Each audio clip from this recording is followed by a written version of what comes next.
So we're live. We're Hopefully that sounds like a live. dinosaur. Hey everyone, and welcome to the Nerdy of North podcast. It's a nerdy podcast, and it's hosted by her Northern, her nerds. I am one of your hosts, Sam. And I am the other host, Paul, and we are joined by the two nerdiest nerds that ever has graced the nerdom of nerdisms of nerds. Yes. I wish I practiced these. I would be a little bit better. I was like, I never know where your intro is going to go. Yeah, He doesn't know where his intros are going to go. To be fair though, when I used to write them, I used to make more mistakes because I used to like put pressure on us and stuff. But normally it's just like it's easy when Lee's on because he's a dick, and that's about it. But when you've got beautiful people on, like the beautiful Joe, who's real life Joe, who's not much longer going to be Spanish Joe anymore. He's going to be Scottish Joe. So he'll be wearing tartan. Changing allegiance. Yes, he'll be changing factions. It's been bought out. And we have the quiz mistress herself, the lady that just basically took control last night and bossed all those nerds around and basically put us all in our places. We've got the lovely Jess. Hi. Did I? I thought I just sat there like a school teacher, like stressfully. You did sit there like a school teacher. I saw you marking them, and you were thinking marking tests. But it was the reassuring look I got when it was the Shawn Michaels figure. That was probably one of the most loveliest moments I've shared with Jessica because she was just like, "Yes, you are right." That's the only answer I gave away all night was that. I can see that like. Like, But it was the eye look. It was the I gotcha. And let's be honest though, Graham is the worst person for reading signals because he was trying to give anyone but Jessica last night that Shawn Michaels figure to the point where I was getting, Graham, just give her the fucking figure. Oh, I didn't even notice. She was standing there and he was like, has anyone got this number? Has anyone this? Jessica, well, that could be my number. And Graham was just like, no, and I was like, Graham, please just give Jessica the figure. And he was like, okay then. Got it at the end. Yes. But Sammy didn't get her rear though. You never got the Ghostbuster figure that she was demanding. No. So such is not happy. I walked out with a set of dice though that I was very well happy with. Yes. So and a candle. So if anyone who wasn't there last night, I do apologise if we're just rambling on. We did have the first ever the Nerdy Up North live in face where people could actually touch each other and interact quiz. And we did. It was a smelly affair. I'm going to be here. There was like some. It was not. Some nerds there need to have a look at each else, and Joe was sad because he wasn't there, but and he wasn't allowed to FaceTime because that was against the rules apparently. Oh, no one even told us that. I was expecting a call. Oh, right. Here me, I was wearing a tuxedo and everything. Yes. Did Nick tell you? We've got to do like South Park. We've got to put you on an iPad on a little like. Yeah. Everyone kept saying that. It never happened. No. Oh, maybe we should arrange that. But did Nick? My team name was amazing. Not Nick's team. That was it. Not Nick's team. Because she was being a bitch because I stole her chairs. So I was like, right, and I just wrote on a piece of paper, not Nick's team. And can I just... my absolute favourite team name has got to be the Wolverines. That is. I know it's amazing. Perfect. Yes. I mean, I think there was just a blanket. I'm not allowed to join the team, but right. No, I don't think you are. No. But just to say as well, because apparently, if you listen to his daughter, Lee is dead. Because that's what she's been telling them all day. That Lee, because Lee's daughter asked Bex where Lee was, and she always went to hospital, and so she proudly announced that Lee is dead. But Lee, who to support Graham last night, came out and looked very sick and didn't look well, bless him, and he ended up in hospital. So well done for showing your support, Lee. I'm not going to give you shit. I love you, Lee, for that. Bless you. That's all the karma he gets for stealing all of the Wetherspoon supplies the week before. What? We went into Wetherspoons at like 1 a.m. because it was still open, and then we were leaving and he was like, do you want some toilet paper, Joe? And I was like, what? And he just opened his pocket and he just had all of the toilet paper that he just like stole. Of course he did. So I was like, why have you done this? Oh, was he doing like a Beavis and Butt impression saying, I need TP for my butthole, like a Carfally or impression? Or was he going to TP the hotel room? Like, where was he? Where was this going to end? Oh, Well, he gave it all to me, so Right. well, he knew you were going to spend the night with your lovely lady, so there was probably going to be mess that was going to be cleaned up. So it was a very responsible action there. So, because to be fair though, Joe was running late, and the message we got from there saying I was balls deep. Cheers, Joe. Yeah, honesty. But yes. So how are you guys? Good. The weather seems Balls to have deep cooled fun. down. The weather seems to have cooled down, so it's quite bearable to sit in this room right now. Oh, very nice. I've still got the fan on, so that's why I'm not glowing in iridescent light at the moment, because I will fry. But yes, Sammy, would you like to do the disclaimer? Because we probably said things, but we're going to get ourselves in trouble anyway, so it's fine. Might as well. Well, everything discussed in today's episode is our opinions and our opinions alone. If you'd like to discuss anything from today's episode, please come and join us on the Facebook page, the Discord, or the comment section, where we can have an open discussion. But what we won't have is anyone coming for us and telling us our opinions are wrong. We can all agree to disagree in fandom, so let's keep it fun, keep it kind, and keep the toxic behaviour out of nerdism. Very well said there, yes. So, Sammy, the lovely Sammy, the beautiful lady that is my partner in crime, came up with this idea for the next phase in the Nerdy Up North podcasts. We're going to do it bi-monthly and try and work out what's popular and what's not. But her idea for this month, kicking off, is the blockbuster season with the summer blockbusters. And I thought that was quite genius. So well done, Sammy. Oh, she does come up with some good ideas sometimes. Yes. And sometimes they stay, sometimes people pinch them. But hey. Let's be honest, everyone steals everything from Sammy. But yes. Looking at all you guys. Saying that though, I didn't steal you on the Toons closing. I've stolen from Porky Pig, so that's mine. I loved that closing. I was like, yes, that is perfect. Mm-hmm. It's only closed because me and Jake didn't have a clue what to do. Yeah, it seemed like you were kind of like trying to work it out, and then that just came up. But to be fair, that's exactly how our closings came up. So it's like it's just how we do things at Nerdy Up North. Yes, we steal, borrow, and yeah. But yes, absolutely. So we thought we would start with the summer blockbusters. Again, I might get I know a lot of people probably argue with me with this over this, but probably is the ultimate blockbuster franchise that has ever been created. Because I know there's been some big movies, but probably the blockbuster was created in the 90s. And, I'd say so. Yeah, so where they come with the big budgets, where everyone starts throwing the marquee movie, shall we say? Where, let's be honest, plot wasn't the big keys. It was more about visual aspect and looks. And the one that kind of is the tentpole or the benchmark for every other franchise is the Jurassic Park franchise. And I know we've talked about the movie, the first one, quite a number of times, but we've never really had a whole scope on, say, 1 till 6. Now, it's scary to think that there's 6 movies, and I know Joe didn't get the memo and didn't realise we were talking about the 6 movies.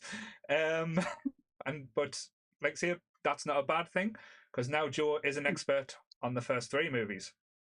Yeah. I've seen 4. I've seen 4. I just didn't want to continue with the rest. I'll get around to them at some point. And that's fine. I totally get it. I hadn't seen Jurassic Park 3 until about 4 o'clock this afternoon, so yeah. It's not a bad thing. I'm only joking. Yeah. Now, I love a tagline. So what I've got is the taglines for just the first Jurassic Park. But I feel like it kind of encompasses all of Jurassic Park. Mm-hmm. Yeah? Yes. Okay. So the first one is Life Finds a Way. Mm-hmm. So, yeah. This is my favourite. Mm-hmm. So simple. Welcome to. Just welcome to. ... All right. So, and then this one. I don't know where they were going with this one. Mm-hmm. Unleash the Beasts. Unleash the Beasts. Unleash the Beasts. It sounds like you're unleashing Chris and Lee on the people in the world. Who are people? Mm-hmm. Next one is Caution, Alive Inside. Okay.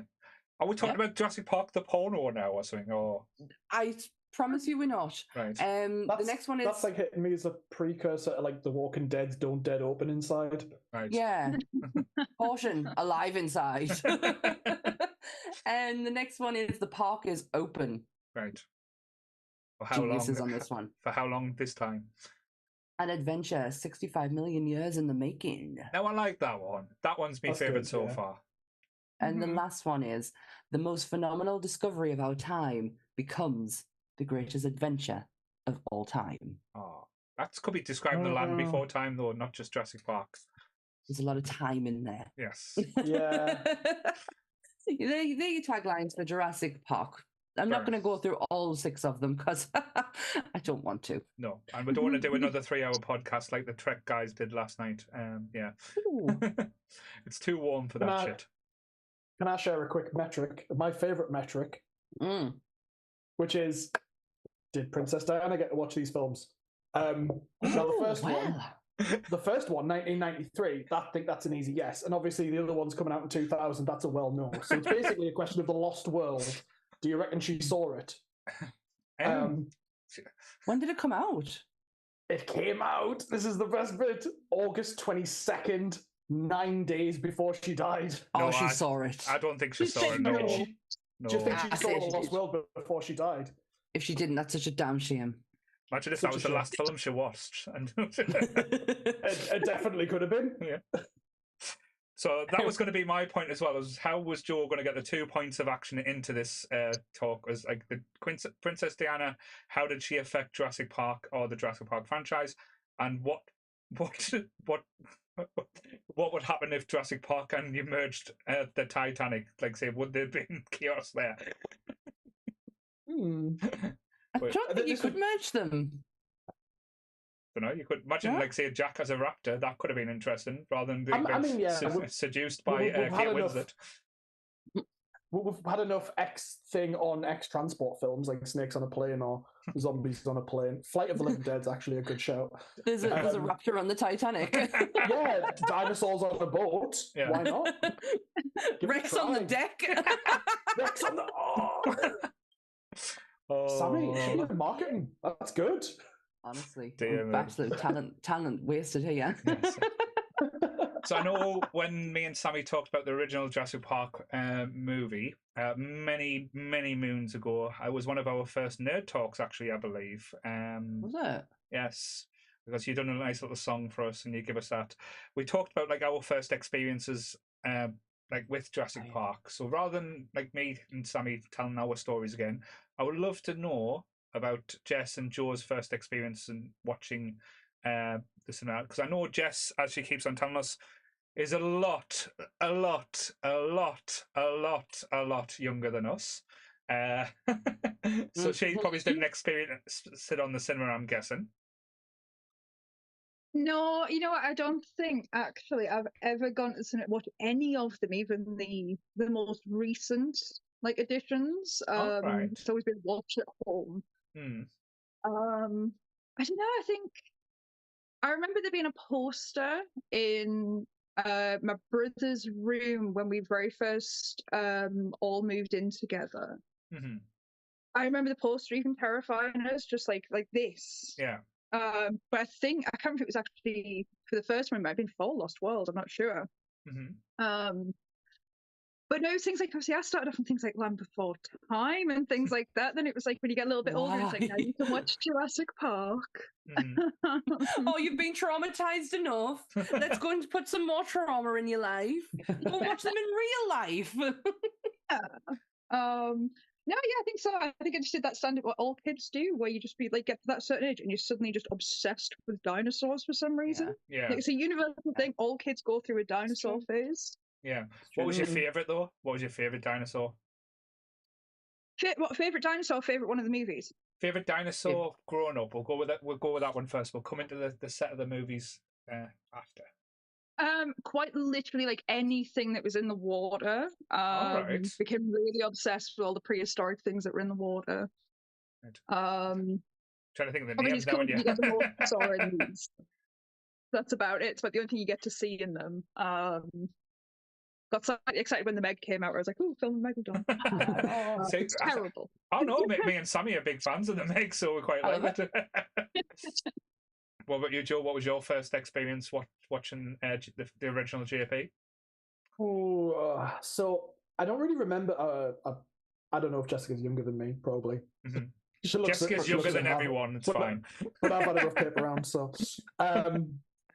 Yeah, I think my grandmother, who was a teacher, whose apartment I'm still sat in, had a lot of like films that had Spanish subtitles on it for the kids at our school because she taught English at a Spanish school. Mm-hmm. So she had a lot of movies that just had Spanish subtitles on them. And I'm very sure Jurassic Park was in that collection. I'm not sure if Sonia's in the chat to back us up on that, but it was probably the first time I saw it. I think the first time I noticed Jurassic Park was probably the marketing for The Lost World, which was just like huge at the time. It was just such a massive push for that movie. Yeah. And I remember being really upset because Sonia could go and see it at the cinema and I couldn't. And someone took her and I was like, oh, devastated. Is that where the rivalry started with Sonia? Like she got to see movies that you couldn't. She always got to go and see the fun movies. And then my old pal's like, "Oh, I'll take you to go and watch The Phantom Menace." And I'm like, oh, cool. Actually not upset by that at all. That sounds pretty wicked. I knew. So Sammy was going to start whipping out with Jar Jar knowledge there. I know where he lies. I know it's fine. but that like takes on an interesting point, because one of the things I wanted to talk about with this franchise is the marketing and everything that kind of came with it. Because I know we've had like some big movies like the Star Wars franchise, like their marketing campaign, but when you look at like what Jurassic Park brought out at the time, like it was phenomenal. Like one of the most, and I might be a little bit biased here as well because I kind of ripped off the logo. One of the most iconic logos for movie history as well, because it literally just as soon as you see like the colors, the shape, and everything, now everyone thinks of Nerdy Up North, but before that, it was thinking of Jurassic Park. Naturally, and it was the imagery literally fits on everything from a poster, T-shirt, like it doesn't look bad on anything that it's on, and that kind of always does like say reminisce with me. But the toy collection at the time, was up there with some of the best toys, because normally when you get like a movie tie-in, they kind of half-arse it and you get like a shit toy or a shit computer game. But with this, the toys were just fucking amazing. Like the compound panel, what you used to get, the compound where like things used to break off and the dinosaurs could break through in certain things. That was just amazing. I don't know if you guys ever collected. I know I've got a few of the dinosaurs up there. I'm not going to get them down because I'll knock stuff over. I did. Don't start taking your collection down. Jesus Christ. You just have a pile of like Funkos and then a pole like trying to climb out of them. I think I did, but I don't think they were mine. Right. You know that, like, I don't know if you guys are like this, but my grandparents' house was like the central like point of like living. So we started the day there, ended the day there, and we all had our toys that were at my grandparents, and I think they were part of the grandparent toys. So I don't know who they actually belonged to, but there was definitely Jurassic Park stuff there. A lot of T-Rexes. Like they were quite interactive as well, because I know. It sounds really petty, but the things that used to piss me off about it was impossible to do it this way, but when you used to buy toys as a kid, and I got the same annoyed when I bought the Ghostbuster toys, the certain characters or animals and stuff weren't really size accurate compared to the other animals. Like the T-Rex was quite small compared to like the figures. So the little Alan Grant was about like 6 inches, and then the T-Rex was only 8 inches bigger. I was like, how is he supposed to nom him if he's not just big, like a little bit bigger than him? But I know when they brought out The Lost World, they kind of fixed that, and you got the bigger T-Rex and more sound effects. So they kind of learned the lesson. But my big gripe with the Ghostbusters was the Marshmallow Man was fucking the same size as most of the Ghostbuster figures. I want a real live action size of the Marshmallow Man, but it's not really practical. Look at the size of Slimer. He wasn't that much bigger than the figures either. I really like the collection that's out now for Jurassic Park, and the way the toy manufacturer went with it. Like it's still like it still holds a lot of the same. Mm-hmm. Like the same pattern as the original. Yeah. But I don't know. There's something about this collection now I think is absolutely stunning, and it hurts us to say that out. Like I would, if I started, I don't know if I'd be able to stop. I think with my only gripe, because the earlier ones, like especially the bigger dinosaurs, they were made of rubber. And technically, they felt and looked better. Now it's all plastic, so it kind of looks shiny and not kind of realistic. But again, I get that. That's just me kicking off about kids' toys. No, that's it. But for me, they'd be staying in a plastic packaging anyway. So the shiny aspect doesn't really bother us that much. I mean, it was killing us last night with them loose figures, I'm not going to lie. So I don't know about you guys, did you have any other collections when you were kids? I remember like McDonald's toys. It's probably the closest I got. But of course, they were always... They were amazing. I kind of remember having the little Jeep, the one that's in the picture. Yeah. Up that way. I can't point. And you could like wind it up and like watch it speed up. I might be imagining that entirely, but... No, I feel like there's some truth in there. Mm-hmm. McDonald's did used to do some banging toys, man. When my dad was a coal miner, we have now a toy money man. Yeah, McDonald's. I wasn't. Joe's a proper northerner with his flat cap and. I do come from a mining village and a mining family, but my dad never went down there. I'm not a chance. But he did work in like the stables, so I get it. You know, McDonald's was a treat, and it was a very rare treat. What about you, Jess? Did you have any other collections? I don't remember having any official toys. I probably had one of those, you know, like the cheap bucket of dinosaurs, where it's all random ones thrown in there with like some little trees and some little stones. I think I had stuff like that. I don't remember actually having any of the official merch, but I don't know what would have been out at the time compared to like other stuff that would have been majorly popular, whether that stuff would have been, I don't know, actually. I can't think. I know this is going to sound really weird and nerdy and stuff, but I remember being at school, and if you had a Jurassic Park pencil case, you were like uber cool. Like everyone wanted the pencil case on Notepad. But that's... Wow. Yeah. I remember a time when... Can you remember the tin pencil cases? Mm-hmm. They were the boy of all pencil cases. And if you had a Pepsi or a Cola one, fuck me. Memories. So, Joe, what's your favorite dinosaur? No, it's my favorite dinosaur. You know what? I think I'm gonna go with the Triceratops. Sarah. Sorry. And wrong film. Yeah. I think I liked it in this. I liked it in the scene in the first movie where it's like sick. Is that a Triceratops? If I got the right one? Yeah.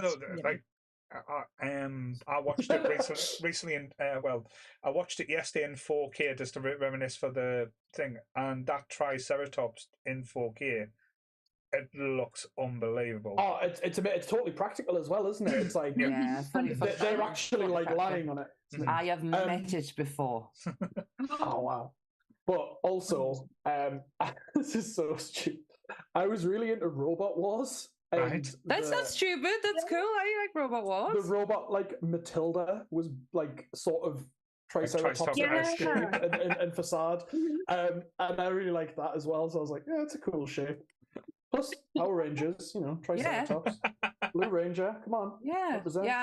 I met the Triceratops that's lying down and breathing in and out. It was early feature at when the Jurassic Park world opened at Universal Studios, and they do like this tour, and I can't remember if I shared the story when we've talked about Jurassic Park in the past, but oh my god, did my dad throw a hissy fit when they tried to get him involved in the show.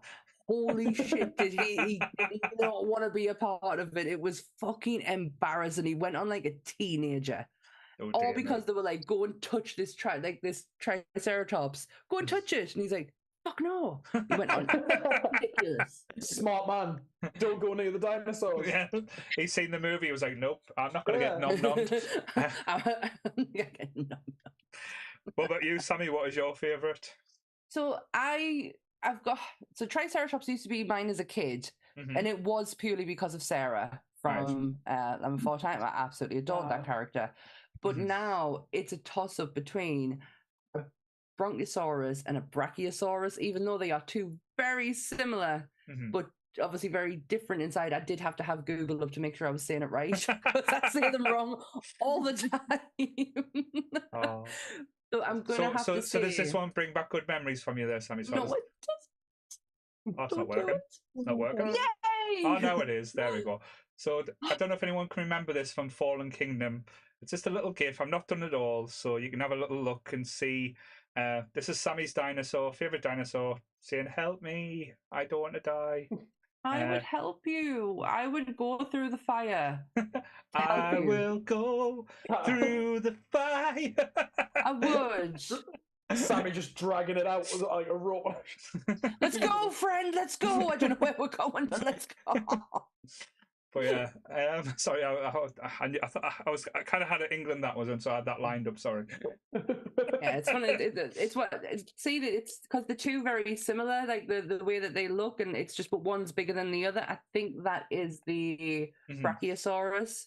Yeah, because it's got a lump on the front. Yeah. I knew my stuff. Pull that one out my arse.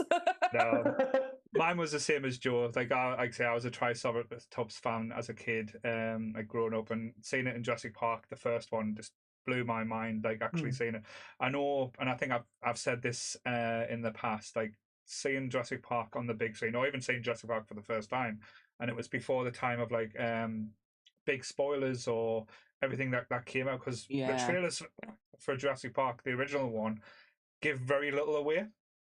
It showed you little clips, but you didn't actually see a picture of the T-Rex in any of the trailers or any of the clips. Everything kind of like was because Spielberg was a master for it. Spielberg at the time, when he released a movie trailer, it was very basic. Like the Jaws one trailer was very basic as well. Like, doesn't need like the whole smoke and mirrors effect. Yes. So it's like, it's like if you're going to see something, you're just going to see like a shadow. You're not going to. It's not going to be like the full effect. Why can't we go back to that style of movie trailers? Yeah. Why? Why do I have to watch the whole fucking film before I actually go and see it, paying money to go and see it? Yeah. Yeah. Oh, it's so sad. But it's crazy though. I think that is the internet. The problem of people ripping all the information beforehand. Yeah, so it generates so much. And it's so bad because it's not even just the trailers; it's like images. Ooh, look, we've got to show you. You know, for example, the one that's paid us off this week, the new Superman outfit. Yeah. See that shit until I actually see the film. I'm like, what? But unless maybe it's just the generation I'm from. No, I can understand. Like, unless it's an official image, I always think. But like, we've got like we're in the nerdy up north community. I don't think people realise we've got actually in trouble and messages from movie companies saying you're sharing illegal images without permission. We can get your group shut down. So, so stop doing it, people. Yeah, so that's why we'll have to keep an eye on and take pictures down. I know people think we're being fun sponges and stuff like that. But no, I mean, we are in a way, but it's sad. It's like there's no mystery anymore, and that's what you got with these movies. Nothing but mystery. Like, did you really think that you were going to see a fucking giant, like, full-on T-Rex on your screen? Because sure as shit, I didn't. No. So going back, because Jess come up with quite a good point earlier on, I didn't want to jump on it just then. So which one out of the full franchise, if you're taking away the original, because let's be honest, if we can all put our hands on heart, probably the original is by far the greater of the movie of the franchise, unless anyone's got a different opinion. Out of the others, what would other five or other four that Joe's saying? What would you say is your the best one or your favourite ones there? So I'll go with Jess first because she looked primed to answer that one. Oh, and then it's controversial because it's like one of those like I love it but I hate it at the same time. But it is probably out of all of them, it's the one I'll probably go back and watch the most. And it's the third one. Right. Okay. Ooh. Okay. Like if I could cut out all of Tia Leone's screeching, it'd be a fantastic I mean, that would be movie. nice. Yeah, that'd be nice. But it's one of the few ones where they've actually made the option to give you different dinosaurs. It's true. Yeah. They're not using the same tropes. I'm pretty sure, like, I can't remember if the T-Rex even ever shows up at any point in that one. It does. It gets done in. Spinosaurus like kills it. Yeah, I was trying to think. Today I didn't have chance to watch that one again. But it's the whole scene when they get to the bird cages where they're kind of like in that really weird moment where it's like there's a shadow and it's like, is it the guy or not? And then it just sort of lumbers out of walls and like, oh no, we're in their bit of like, wrong path. Like, it was nice seeing them because they hadn't really featured them in the previous two movies, like properly, of like going into like how much scary it is when they can fly. Yeah. Yeah, that's true. That the third, because these are in essence they're meant to be action movies or like say adventure movies type thing, but there's two movies in the franchise where I would class as horrors. The first one, as you said, is Jurassic Park 3. I do think that is quite scary and has quite a good horror element to it. Like almost like a beat, like it's almost not the same, but like Alien in essence, where the beast's kind of hunting them down and they're trying to go through it. And then I've forgotten the name of it now. I've only just watched it. Forgotten Kingdom, isn't it? That's Fallen Kingdom. Fallen Kingdom. That's the one. Should be forgotten. What? Well, I don't think it's a bad film after rewatching it. Funny joking. It's just Chris Pratt. No. Well, to be honest, I'm taking the person out of the movie because if I start talking about what I personally feel about Chris Pratt, that'll go on a different tangent altogether. Well, it'd be on a completely different trajectory. So let's. Yeah, you're right. You're right. I'm sorry. But I do think that one is in essence a really scary horror movie compared to like an action and an adventure movie type thing. Completely get the horror vibes from that because that was in the trailer. Like I remember the trailer for it, and it's the focus on that scene with the little girls in the bed, and it's just creeping in, and the hand just goes like the claw, it's just edging closer and closer to her. Of trying to pull those slightly more like horror movie vibes versus like an all-out action movie. Yeah. Still not great, but they tried. They tried. I'll defend it. I don't mind it. But what about you, Joe? What would you say is your favourite other than the first? Well, I've only really watched two of them today. It's just funny, like two of the things you just mentioned are the notes I've got on Jurassic Park 3, such as fucking hell, this isn't pussyfooting around with the action. And pterodactyl coming out the fog, kind of cool. That's literally what I wrote. Jurassic Park 3, it has possibly one of the worst scenes ever, but it's amazingly comical when he falls asleep on the plane. The Velociraptor on the plane, yes! That's my first note. Alan dreaming about raptors, question mark? Speaks to him and it's the weirdest. Hello, Alan. Well, if you're watching for the full franchise, like I think he has this unhealthy obsession or fetish with raptors, like from you go back from the first film when he's describing to the little kid about what the raptor would do them. Like I know there's a lot we can learn from digging and bones and stuff, but I still don't understand how they would know that how a raptor would hunt, how a raptor would attack and eat people just because they've got a claw. Oh no, I just think he just absolutely despises that like little brat of a kid who's like putting him up on his trap. It's like, no, it got you right. you know what? I'm gonna kill you. You're too spunky for a little kid. I'm gonna give you some trauma. That's what I'm. He's the claw that's going to traumatize the bitch. And I don't understand if the kid's parent was there, why didn't the kid's parent step in? Because they probably had enough of his shit, and they're they were like, "No, you take it, Dr. Allen." It's like let's punish the little brat for just being an inquisitor, saying it doesn't look that scary. But yeah. Well, sorry. Never by that kid. I'm going to go with Lost World. I think that was probably the best. It's a toss-up between Lost World and the actual fourth one, Jurassic World, because Jurassic World did a lot of good stuff. I just kind of I'm really giving it the time. Yeah. You know what? Yeah, I'm going to go Jurassic World. I'm going to stick with 4. Well, I do like Jurassic World. I think it is playing to the formula. It's rehashing the same story from the first, but just doing it in a like slightly more successful way when it comes. The part was already open, and I love the spin where they're doing it where kids and people are bored of dinosaurs now because it's like, oh, we've seen them that much now. What can we do to amp it up? So interesting take, yes. Do you find with like, well, okay, it's like I'm going to go to Star Wars thing. 4, 5, and 6 of the Jurassic Park, they've literally done the same thing they just did with the Star Wars movies. That it's like we're going to redo the 3 originals changed a little bit, but they are technically the same 3 films done again. Yeah. Because basically, because The Lost World is basically what would happen if dinosaurs come to mainland, like in population, and we see that in a very tactical way. It's more like quietly down. We don't see the full chaos that we get in, like, say, the 2 later ones. It's more like just seeing a T-Rex mooching around, scaring you, thinking it's at the dog type thing. I hate the dog. What the fuck? I hate, honestly, like movies where the dog dies and they don't. It's not justified. Yeah. Like John Wick, totally justified. Just Lost World, not at all. No. That poor dog. It was just a Scooby snack. That was fine.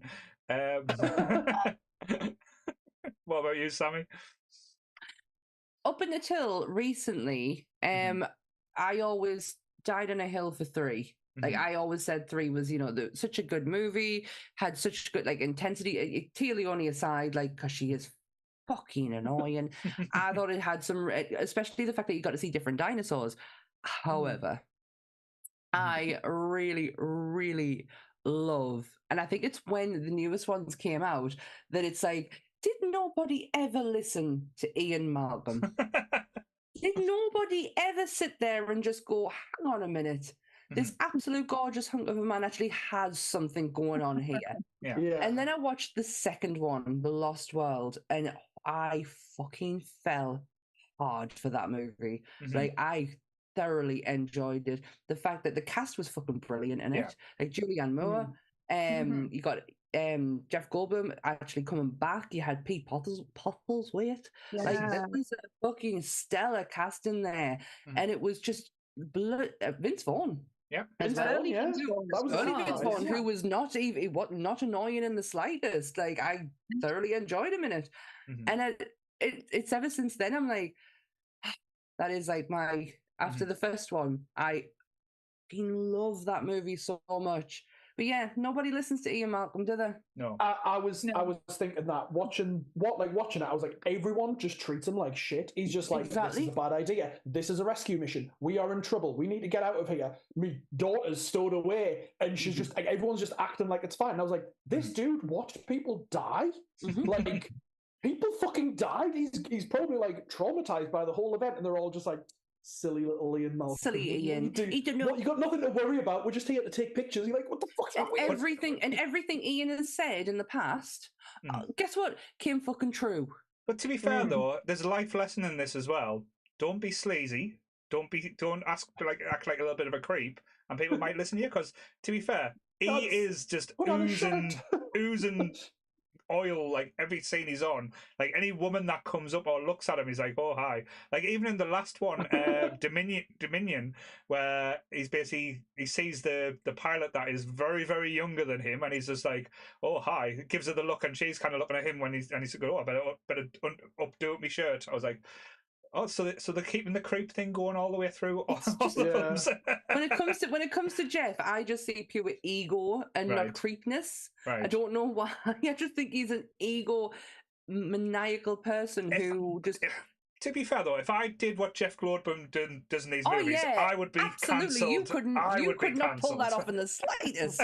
I'll just take my shirt off and lie in the seat. Just, hey. No, I will die on a hill for Jeff Goldblum. Like, no, this man is fantastic. Like amazing in these movies. Like, as silly as it is, like, context-wise, like the first movie, they don't have like Ellie being the one that is like, oh no, I've broken my ankle. I'm going to have to lay out for the rest of it. They give it to Jeff Goldblum to pull in like the sexy, like, damsel in distress. Like, oh no, T-Rex got me. I have trivia relating to that. Go on then. His choice is to open the buttons. Yeah, he wasn't supposed to be in the rest of the movie. He was supposed to die. All right. Yes, I remember that. He was on Hot Ones. It's a great interview if you've never if you like Hot Ones. He's fantastic on that. He's so weird. I do like Hot Ones. But yeah, he said he was supposed to die, and then he was like, well, what if I just wave a flare and I run off, and it's kind of heroic. Which is fine. He doesn't do anything in the rest of the film. He's barely in these scenes, and it was like, wasn't supposed to be there. He was supposed to be written out. And I was like, that's kind of cool. But you get the iconic shirt open. Yeah.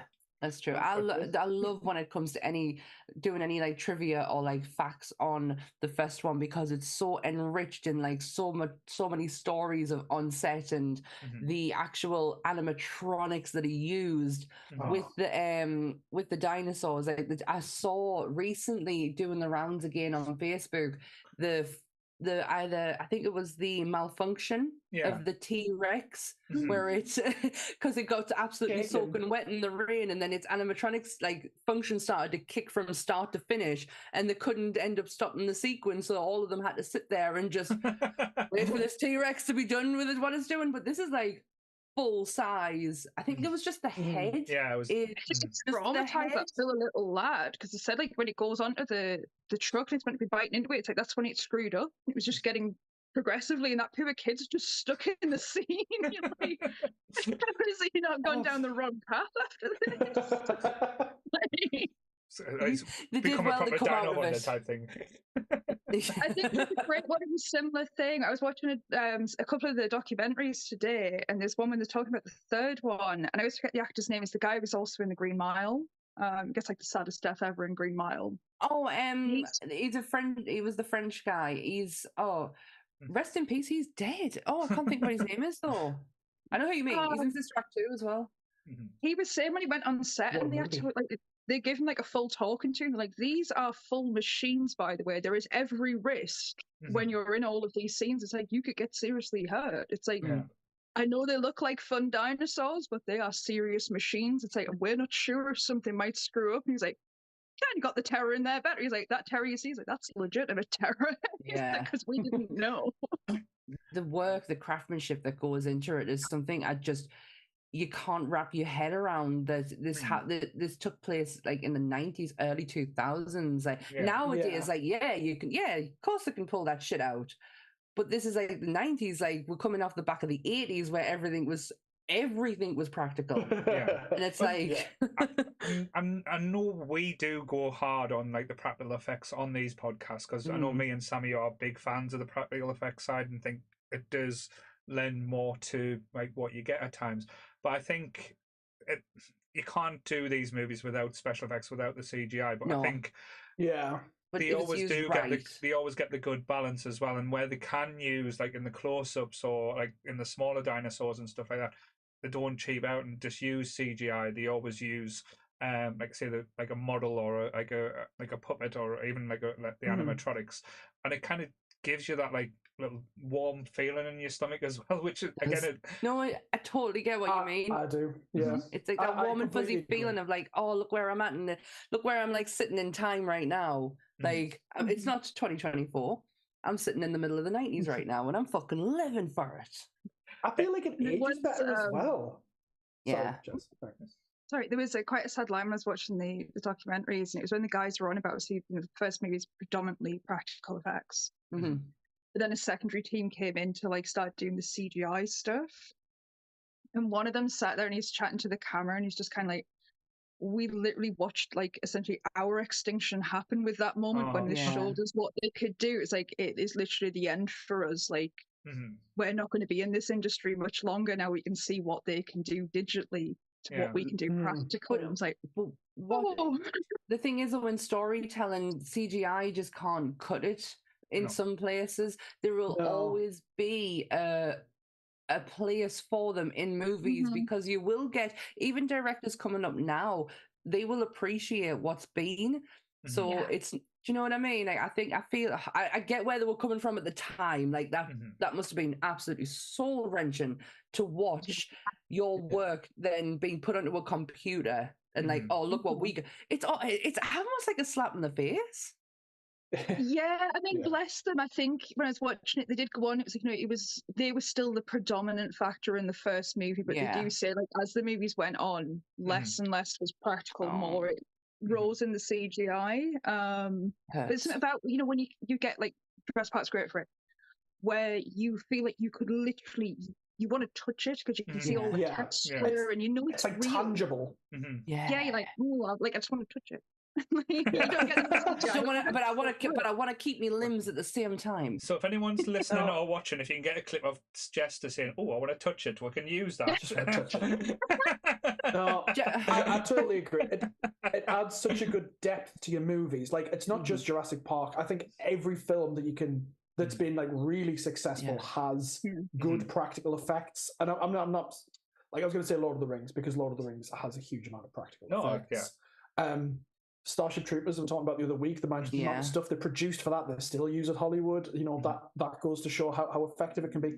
Even something like, and I'm going to say this, I don't know, Beth's in chat, Final Destination 2, they relied more on practical effects in the second movie than they did in the first, and I feel like some of the horror and the gore just comes off so much nicer. It's so much more effective. When you know it's real.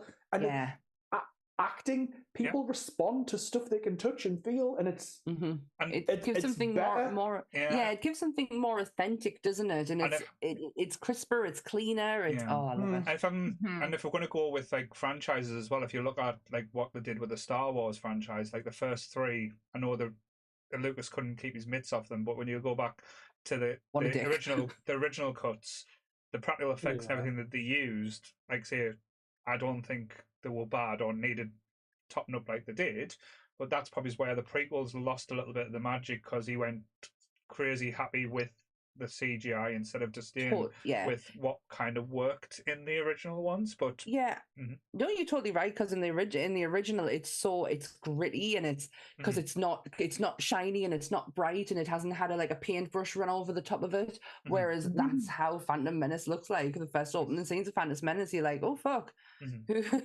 got paintbrush out on this one? Because like it's so bright and shiny, and it's like, oh Christ, are we even in the same are we still in the same kind of world? Well, talking about like say the death side as well, because in the movies, like from like 1 till 6 as well, there is some iconic deaths in the franchises going through. What is your favorite like kills, shall we say? As Joe's looking gleefully at the screen, I'll let him go. Oh no, I'm trying to think. I think like obviously the most iconic one. I know you've got the clip queued up already. All right, I'll load it there. Just so everyone can see. The lawyer on the toilet. Come on, you cannot. No. Who came up? Who just went right? This guy's going to run and hide in the bathroom. Totally normal thing to write. What if he dies on the shitter as well? Yeah. I'm just glad he's. So my thoughts like about that death scene were just kind of like, do you think he was like, look, like I know I'm going to shit myself, but I'm going to do this with dignity. I'm going to do it on the toilet. They are not going to find that I did it in my own pants. He's still wearing them. Look at the clip. He's still got them pulled up. He's shit himself anyway. No. Do you know what I mean? This is where my morbid brain goes to. How did he die? So did the dinosaur chomp him in half and swallow the top part, or did he just crunch him and spit him out? That's where my brain goes to. So you're trying to work out if the T-Rex was a spitter or a swallower? That's it. Shit. When what's her name? When Admiral Holdo shows up, she's like, they both pick up a piece of them, and she's like, Laura Dern. This is the Sean Astin thing, isn't it? It's like he didn't go to Mount Doom to be called Bob from Stranger Things. You're right. She didn't battle the dinosaurs to be called that name. Vice Admiral Holdo. She's cool as fuck. Look in mind, I love her. Honestly, she's fantastic. I remember watching The Last Jedi and being like, where do I know her face from? And then she said a line and I was like, holy shit, Jurassic Park woman. It's like, Lord, I don't remember actresses' names, sorry. No, it's fine. I just want to give credit to Jurassic Park as well, because again, not to be stereotypical or anything like that, they went with like a strong female character in Laura Dern's character in it as well, where they could have had her as like a damsel in distress, like, oh look, come and save me from the dinosaurs. But all the way through this, she was taking charge. She like knew what she wanted, and kind of was like a really powerful woman in this as well, which was quite impressive to see, especially in the time that it came out. I 100% agree. And the best part about it is the way that she's written is she's not someone who's screaming and shouting and hurling, and you know what I mean? She's not being your typical fanny when it comes to being in danger. However, it's the men's response to her as well. It's how they interact with her. They don't treat her like anyone else who's on that team. She is a part of that team. So she doesn't, do you know what I mean? It's the men who's with her that kind of help build that really powerful character. Then when you come back to Dominion as well, when you get the reminiscent, like the nostalgia with the old cast coming in, you find out she's like the ultra successful one out of that team, and Grant, Sam Neill's Grant, he's the one that's still flailing, doing what he's doing, and kind of barely surviving, like being almost like a dinosaur in the field, where she's kind of thrived and moved forward with her life, and almost like I said, like she's the one that takes charge, and he's like following her around as well. Yeah, I think Laura Dern does describe it's like the whole description for her going and playing that character. She is literally the character described as being like the feminist kind of one of the group, like in the best way of feminist term, not like the bad. Yeah, not the bad one. That term is a curious one. But yeah, it's how she describes it. That's how it was always supposed to be played out. That she would never have been at any point a damsel or anything like that. She is supposed to be this professionally working woman. Way ahead in her field. It probably doesn't get mentioned enough, like essentially what her field is in this. That she's all botanical and stuff like that. I think there's a better word for that, but no, you're right. It gets kind of mentioned when she's with the Triceratops, is kind of like where her field of expertise lies, because she knew exactly from the poop what she'd been eating to make her poorly. And she wasn't scared of the poop. I would have been terrified. I would not have went near that shit. Not a chance in a million years. At least she put gloves on, not like the scene in 3 where they all dig through shit. Yeah, but Joe, it went up to her elbows. At that point, them gloves were pointless. It was absolutely pointless when she puts them on to then put her whole arms in there, and it's like just one glove up to the wrist, then just up to the elbow. Nice. Exactly. Exactly. But that's what I was going to say. Oh, go on. Sorry, Joe. No. So yeah, she's a badass. She gets injured, which is always something I appreciate when you're trying to write a strong female character. Is that they're not indestructible, they're not untouchable. Yeah. She gets injured, she's limping, she's running. It's good. But also that the end doesn't really have like a romance payoff, and it shouldn't do. And what I appreciate more is them focusing on Dr. Grant kind of relating with children a bit more and being like, you know what, maybe there's more to life than terrorizing children with velociraptor claws. No, it's not much more, but just a little bit more. It's a totally different like personal growth that he's just gone through, and it doesn't have to be the romantic side of it all. But this is what I love about Laura Dern's character. It's effortless. This whole powerful woman is completely effortless. And then you come to Claire in the newest ones, played by Bryce Dallas Howard, who, fuck me, she is amazing. I love that woman so much for so many reasons. But what got us was the end bit with the fucking high heels. I mean, for God's sake, let the woman... Running away from the Tyrannosaurus Rex. It should outrun a T-Rex in high heels. Like, look, it really annoyed us. It's like, can you not give that woman some actual comfortable shoes? Like, does she have to show that she's hard as fuck because she can run in heels? I hated that. The one thing... You know what would be great if they'd have done what they did in the remake of Night of the Living Dead, where she comes in and she grabs a pair of trousers, quickly gets them on, puts the boots on so she's ready to go, knowing that what she's wearing, it's like it's not doable to go around in that little funeral attire. They could have done that with her. Like, surely there was loads of labourers' clothes lying around the area. There was a merch shop and stuff. She could have gone and got something easier to wear. Crazy. But did you? Because I've been talking about Bruce Howard. Did you hear about the controversial when it come to the marketing campaign when it come to the Jurassic World, though? What did they try to do to her? They flattered her ass. They said her ass was too round. Her ass dance, and she was like, essentially, it looked too provocative when she stood to the side because she has an amazing ass. Like, it is incredible. So they give her a flat that. Exactly. Put it in the posters. What are you doing? She is the epitome of just perfection. She every like the curviness of her. Oh, I just her brain as well, her directorial skills. I fucking love that woman. Hence the reason why I stuck around with the other Jurassic Parks. What the fuck all to do with Chris Pratt? That's for fucking sure. But it's just them heels that really, really bothered us. And as a woman, I'm like, I couldn't even walk 2 minutes in a job doing them with them heels on. Never mind running away from a fucking T-Rex. Like, I hurt for her. Take them off. For the other kill I was going to mention as well, not just the toilet one, which I think is one of the more iconic ones. The other one that stands in mind, but only because I watched it again today and remembered it just for the comedy factor, is the British nanny girl who was babysitting the two kids in Jurassic World. That's horrific. Because you think, she seems canny, she'll be one of these that makes it out to the end. But no, she gets picked up by a pterodactyl, survives that, falls into a tank.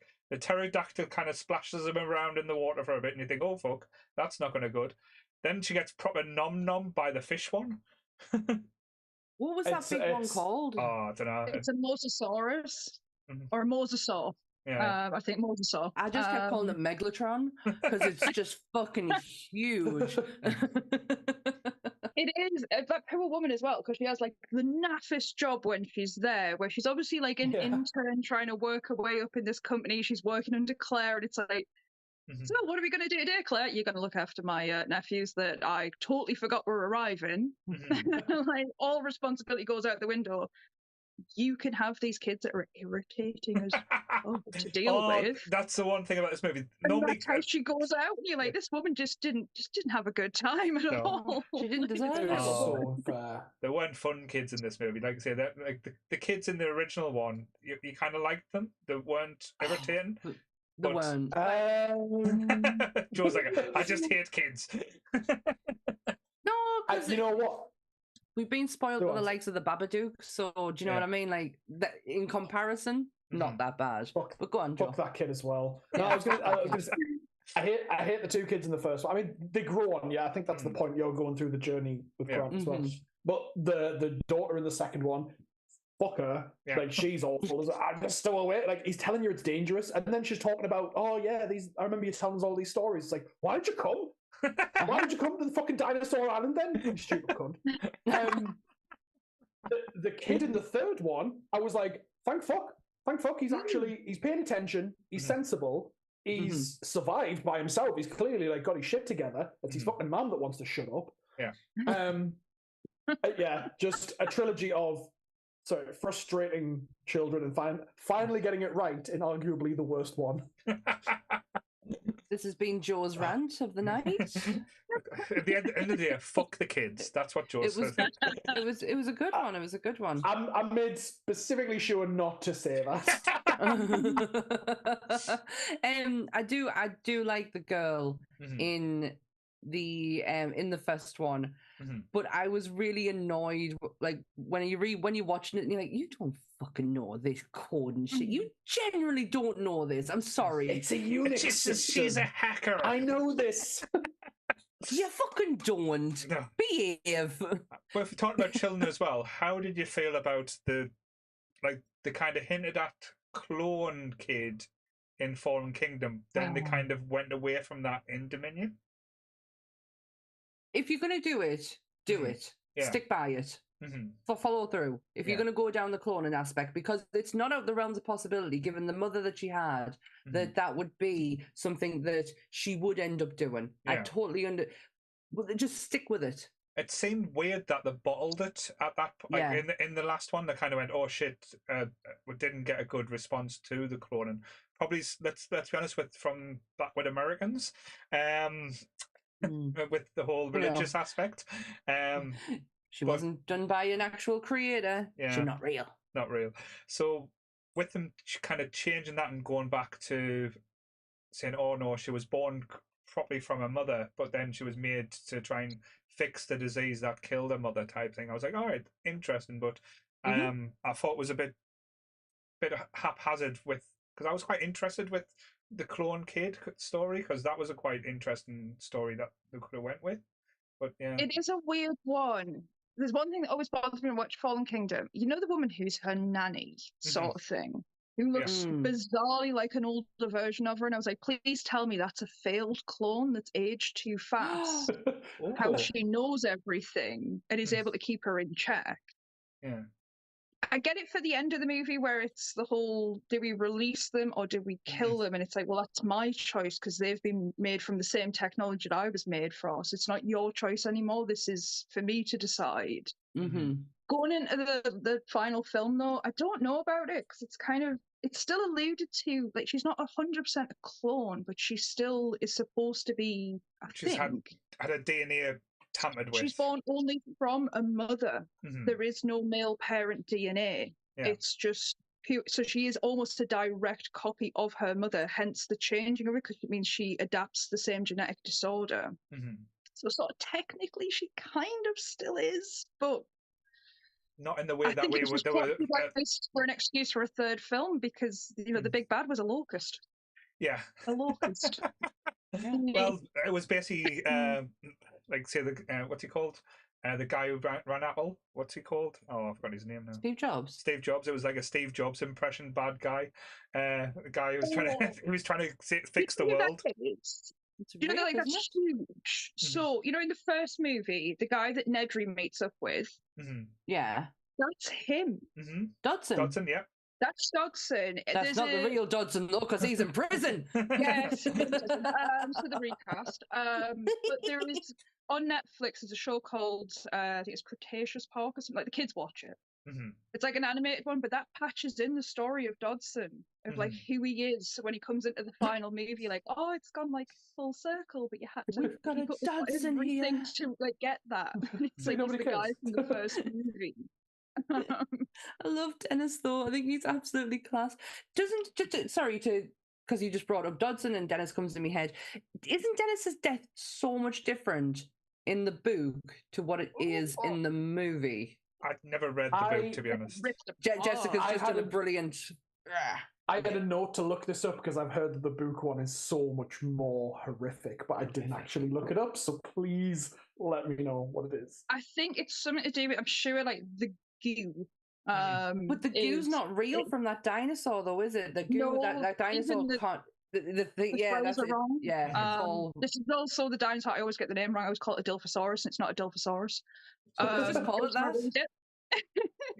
Dilophosaurus. But yeah, I think it's meant to be that like that goo is meant to paralyze him, and then I think in the book they literally eat him alive and rip him to pieces, like in a group. Right. So it takes a long time for that guy to actually die, but he's like aware of it, but not able to move or fight back. So they kind of play that out in the last one then with Dodson, how he dies on the shuttle. It's kind of like they're surrounded by him, so it's almost like saying, "Oh, we got that wrong in the original film." We're kind of trying to almost redoing it.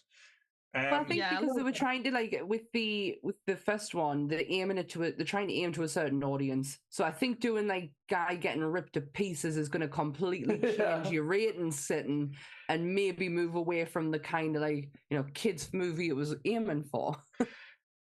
One thing I wanted to touch on as well, because that's an interesting thing where you're saying getting things wrong about the dinosaurs or how they act. Because with anything like we don't know too well.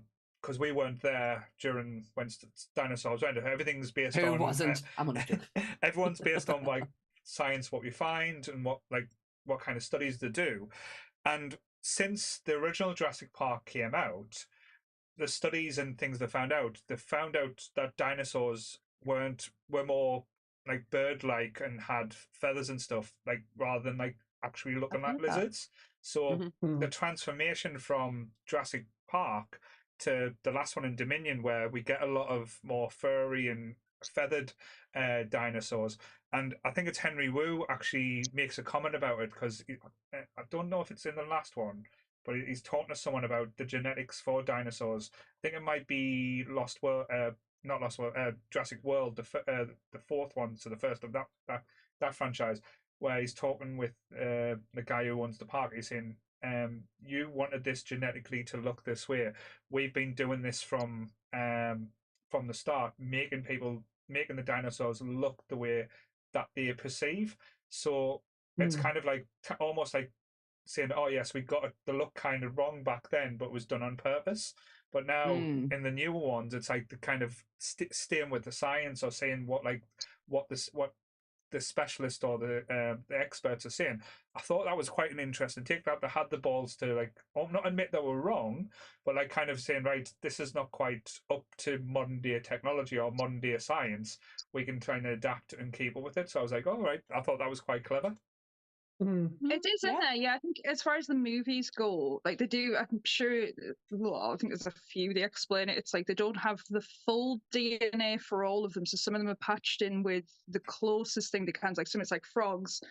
They mention about Blue, she's mixed in with like a monitor lizard that can asexually breed if it needs to, if it can't find a mate.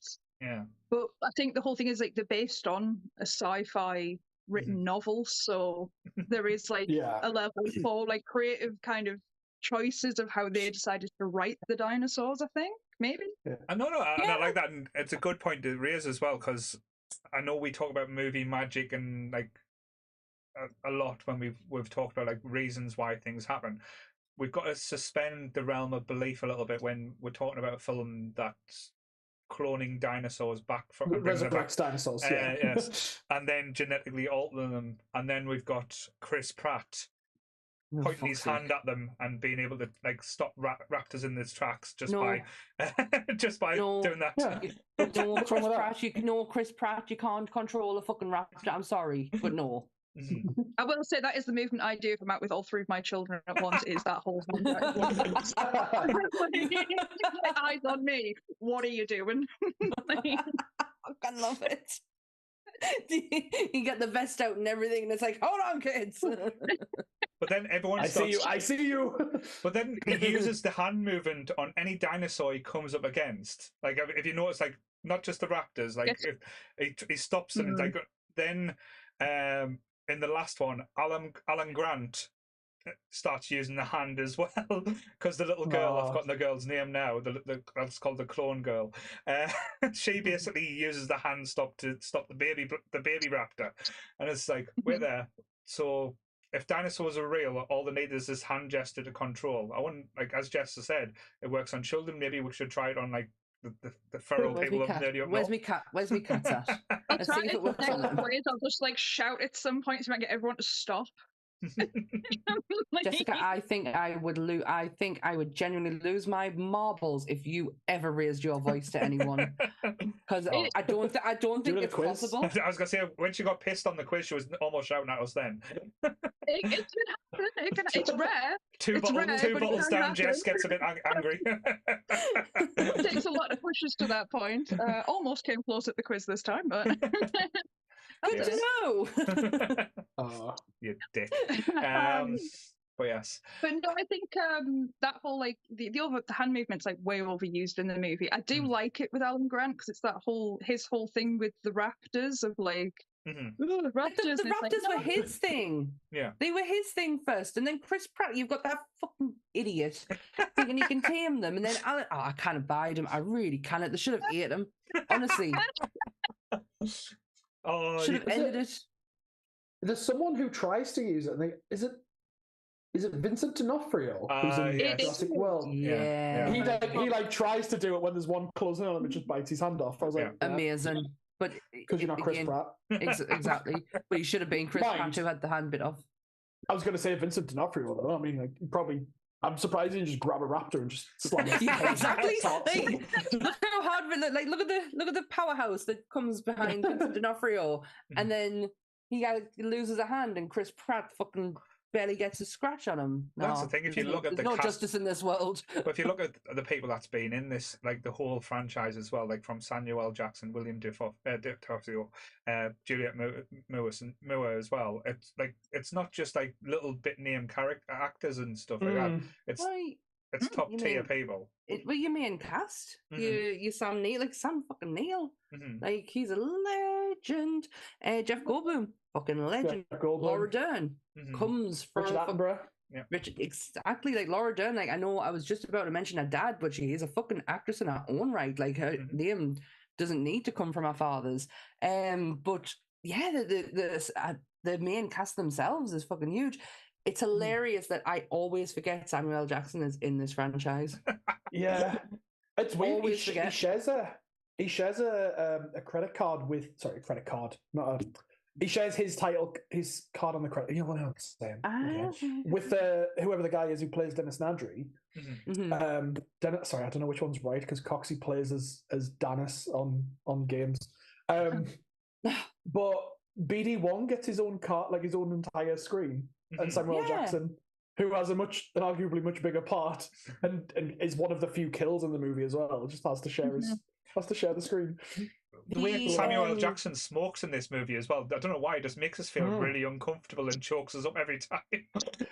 He smokes a lot as well, and does, proper chain smokes in the stress of having to deal with Dennis. I'm sorry, but Dennis, to me, Dennis looks fun as fuck. Like, I want to work with Dennis. I want to sit in an office with Dennis. Yeah, I want to sit in an office with Dennis.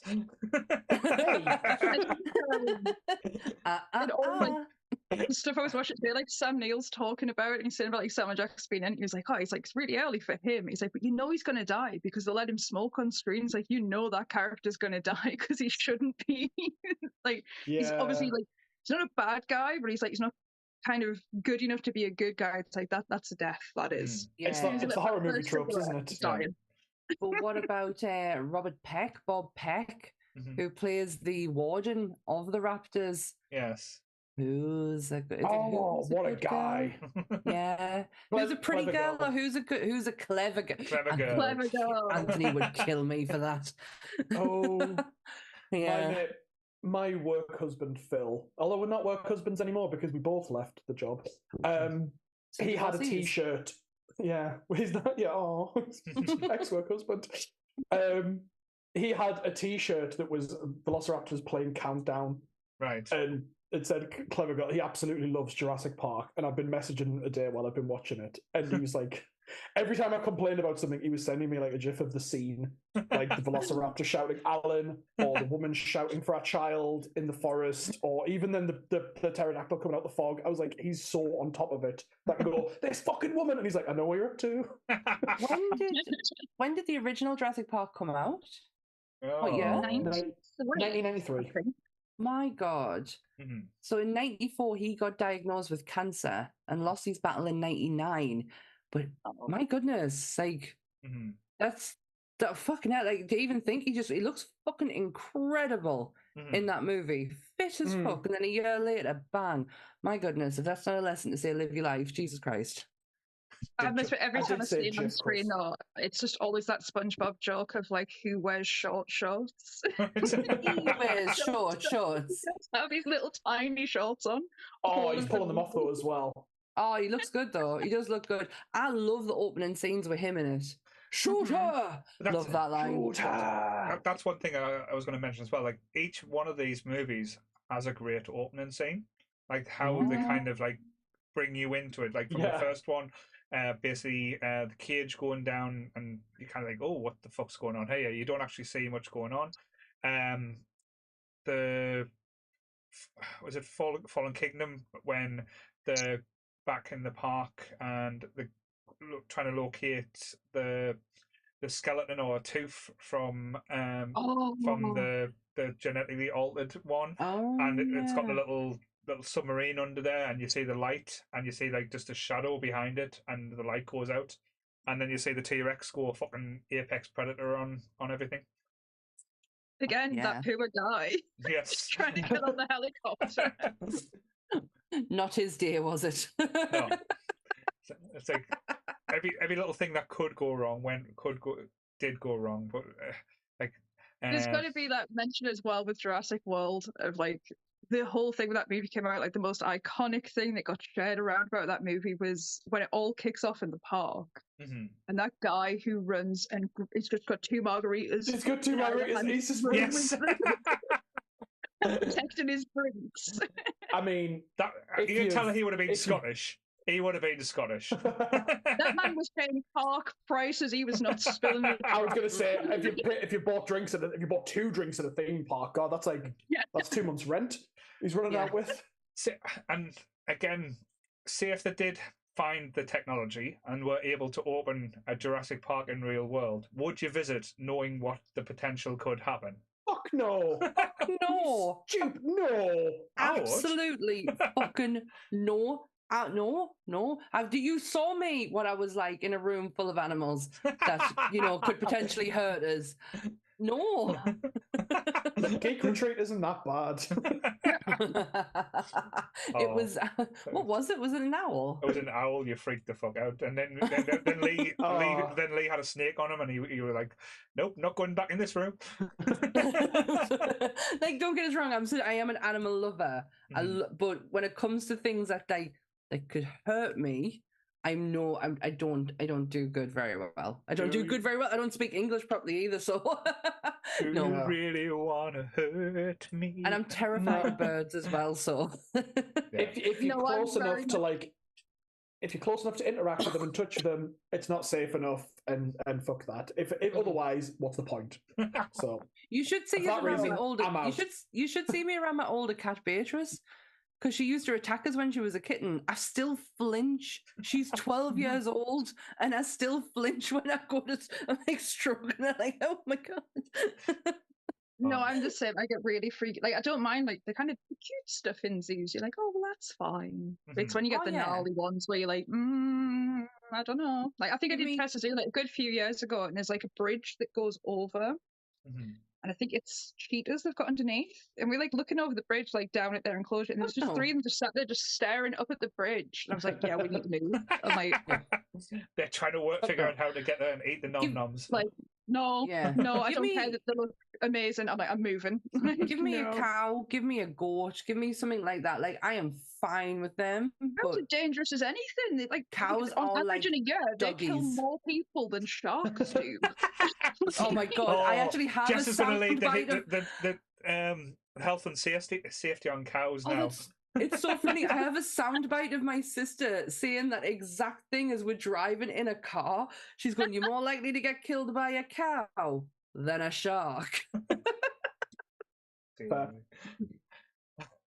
We're on our way to fact of the day now, guys. We're giving you the next thing on Nerdy Up North. We're going to be the Animal Channel, giving you facts on animals. I fucking love that you've just brought that back to us. We were on our way to Chillingham Castle, and I'm like the scenery and everything, and all you can hear is Michaela in the background giving that amazing fact out.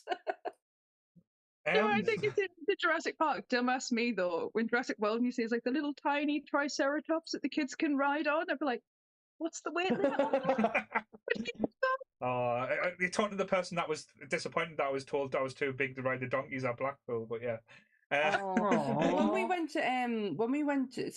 When Jurassic Park opened in Universal Studios, the ride there, it's completely different now. It's all in line with the new movies, but I went on the first one, and it was absolutely brilliant. But it's very airy, like, so it's open now, so like you can breathe, kind of thing. There was one, and I think I've mentioned this before, was Countdown to Extinction, and it was in Animal Kingdom. I hope to God it got closed down and never opened up again, because it's one of the fucking most terrifying dinosaur rides I have ever been on. The whole concept is that you've stole a baby dinosaur in order to get it back to this lab because they need it for whatever X, Y, and Z reason. And you're getting permanently chased by something. You're going through prehistoric lands, and this fucking... the most ugliest looking T-Rex you've ever seen doesn't come here, doesn't come to the front of you, comes to the side of you. They've changed it to dinosaur. Well, this was like nearly, God, it's got to be like nearly 10, 50, maybe even like 15, 16 years ago now. But the dinosaur was like here. Because you remember that movie that Disney brought out called Dinosaur? I think they changed that to that one. That had to have, because this is around the time where the alien extinction was in place, and that was going to be along the lines of an actual alien ride, In Disney, by the way, it's now a Lilo and Stitch ride. It was horrifying. Same energy. It was one of the most terrifying rides. It's not even a ride; it's just a city down thing where this alien literally walks on your shoulders, breathes down your neck. Yeah, it's horrible, and it's in Disney. It's actually a fun one now with it being Lilo and Stitch. They had to change it. It didn't stay open very long because there was a load of complaints, but it was the design-wise was meant to be around the movie Alien. Yeah, because I know it's right next to the Monsters Inc. Laugh thing in Magic Kingdom now, but the Stitch one's hilarious because you see Stitch like in front of you as like an animatronics. It breaks out of his cage, then the room just goes black, and because of your seats and everything, you hear Stitch talking to you behind you, and you hear then if your chair moves or he pokes you in the back. Yeah. Or he burps and the smell comes out of you and stuff like that. So that sounds delightful in compared to what it actually was, where it was this giant fuck off alien that was the weight though that went on your shoulders because it pushed the bar down, so you were sat in and it would push the bar down, but the weight that went on the back of your shoulders was horrible. I can go on anything as long as I can close my eyes and put my fingers in my ears. Couldn't even get me arms around to put my fingers in my ears to block the sounds out. And then you had shit breathing down your neck. It was horrible. Tell you what freaked me out. 8 when she went on that. Tell you what freaked me out, and this sounds like it would be a fun ride. I know we're going off Jurassic Park now. It was the Bugs Life ride, which sounds sounds lovely. But you basically you're sitting in like a cinema, thinking everything's going to be great around you, but they're doing like a stage performance of all the bugs. But then it says all the wasps have escaped. Then there's things sticking in your back, thinking like wasps were stinging you, like stingers. Yeah, and then what the fuck? Why? Yeah, and then but then they say, the smoke goes out. Oh no, the spider, the black widows have escaped, and all you see is loads of spiders come down from the ceiling. Yeah, the worst one is at the end of the whole thing. They go, right, before you all leave, ladies and gentlemen, we need to let all of our other attendees go as well, and you can feel them running under your bum. Yeah, and your feet.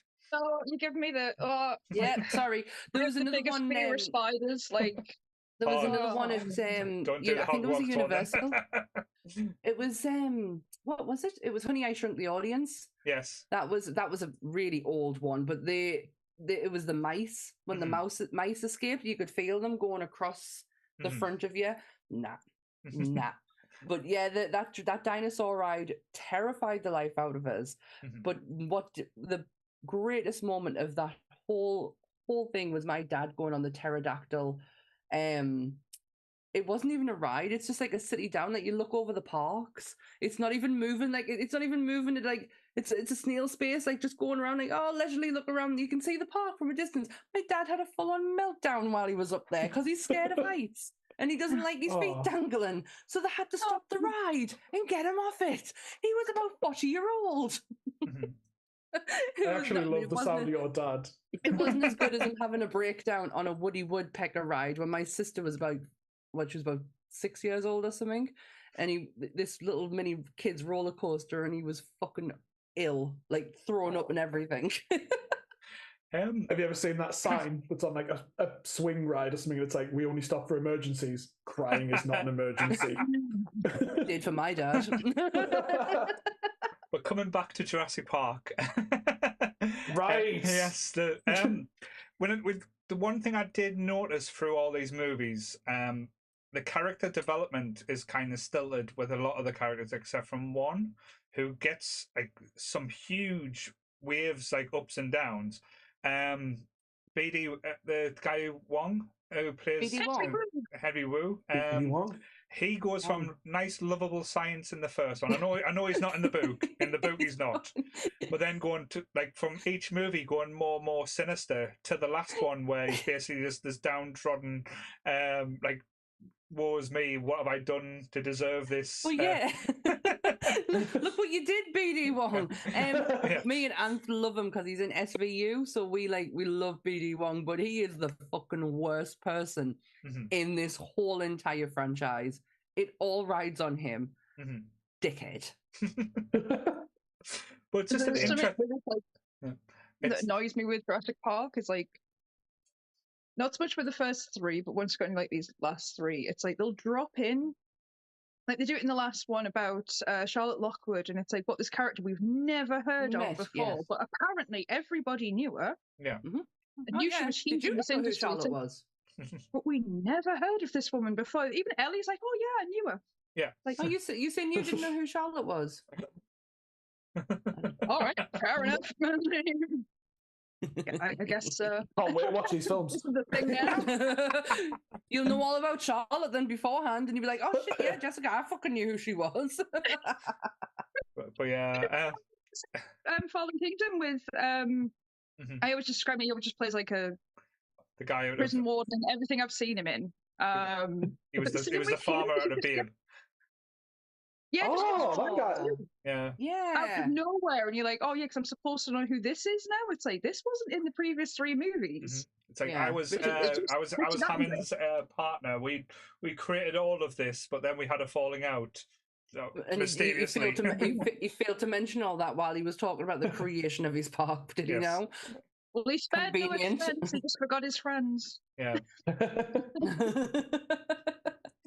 But no, those with any type of movies and stuff like that, they always throw them in, and expect the audience just to accept or like kind of take it, like just say, "Oh, don't question me on this. Just enjoy the ride." Yeah, just roll with it. Like, it's going to be more fun if you don't. No, but... not Jessica. She fucking standing her ground on that one. Who the fuck is that? But then, if you talk about the last one as well, because I know the last one got a lot of hate when it originally came out. Some, I would say, justified, some not so justified, where people were saying it was shit, it was just a terrible... It's not a shit movie, it's just a very confused movie where it's almost like we've just had a similar experience with the new Ghostbusters, where they throw a lot of nostalgia and then want to add new elements in it as well, and kind of coexist with all of it, and kind of like not over egg the pie, shall we say? Where this one, for me, if they were going to be a little bit clever, and I probably would have said this should have been either a two-part movie, like have one half basically doing one of the stories and the other half doing the other, or even just make two separate movies. But instead, they just had two movies that were going on at the same time, and they just tried to merge them together and kind of coexist them where it didn't quite fit. But that was just my take on it. I don't know if you felt the same. It's nice to see the original three back. Yeah, that's nice. That was lovely. It is pure fan service. I mean, I clocked so many times where it's like, oh, so that's that scene. Oh, look, and there's that scene. It's like Ellie straight away does the whole, oh, I'm going to take my glasses off. Oh, look, that farm. Ian does it again. He grabs a flare again, like he didn't learn the first time not to do this. At least he learned to like how to throw the flare away this time, rather than just like keeping hold of it. Lessons were learned. They put him back in his original outfit as well, which is really subtle. He's back in his leather pants and his black shirt for the last movie. Nice. That was just for you. That was just for you, Jess. I heard that they wrote that just for you. Okay, I'm back on board with these movies now. Do you know, I generally didn't mind the last one. My problem is now I can't remember it very well because it's not one that we did. The Jurassic Parks not long ago. We do like a, we get to. What was the last one we did? Transformers. At some point we'll go back and we'll do Jurassic Park again. But it's quite forgettable. I can't really remember any great detail of it. I know the main cast were there, and I remember at the time, like, stoked to fuck that all three of them were going to be on screen at the same time, interacting with each other. It were going to happen, but very forgettable. See, I would have been happy if they cut out like the Chris Pratt and like that side of it. Not just because I don't like Chris Pratt, but if they focused, like, if they were going to do it that way. Like, have the original three back, focus purely on them and tell that story, because that story was quite interesting about how the kind of genetically altered locusts to basically manipulate manipulate the farming industry, where if you didn't buy a certain seed or crop from a certain company, the locusts would only eat them. But then the locusts kind of got out of hand to start eating everything, and that was kind of causing like the global catastrophe. That's the plot. Yeah, that is the plot. Jeez. That is the plot. But it's not. Okay. It's not too. But it is quite interesting to see how it all fits into each other. Yeah. But then you do get the I've got the last clip I'll use as well. The T-Rex and the dinosaur that was based on Freddy Krueger becoming friends. It's a Therosaur. Yeah, where the time teamed up on, what was it, the Megarex or something? What was it called? No, it's not called a Megarex, is it? It's a Giga. Gigarex. Sorry. Every time I read it, it looks like it says Gigantosaurus, but it's like a Gigantosaurus or something like that. So it's the biggest one. Are they just making this shit up as they go along now? No, it is basically the biggest predator that's like ever been known to exist, and it was kicking the T-Rex's ass till Freddy Krueger saw come out and they start fighting together. That image you've got up there is hilarious with them fucking claws. How on earth? Like, the poor T-Rex can't pick shit up. No. He definitely can't pick shit up. Like, these guys have got to rely on that fucking mouth of theirs. Like, is that what the one got a tail? How does he wipe his ass? With that last movie, the choices of chucking in the Therosaur and the Gigantosaur. Just call it a giant dinosaur. There's a video game called Ark, and they are kind of two quite popular like dinosaurs to get on Ark, and I'm like, did they know their demographic of what people were actually looking for now? Is that game like, and it's a controversial game, you either love it or you hate it. But it's just like playing like Jurassic Park yourself. Yeah. It's great. I suggest going and playing it. But they are really popular ones in that game. So I was watching, I was like, that feels like that was kind of done to pull in that side of people as well. People are still hanging on to the dinosaur thing. Yeah. And I did like, there is a few moments in this movie I did roll my eyes at. One is when you see the little canister what Dobson drops is when he's about to get nommed.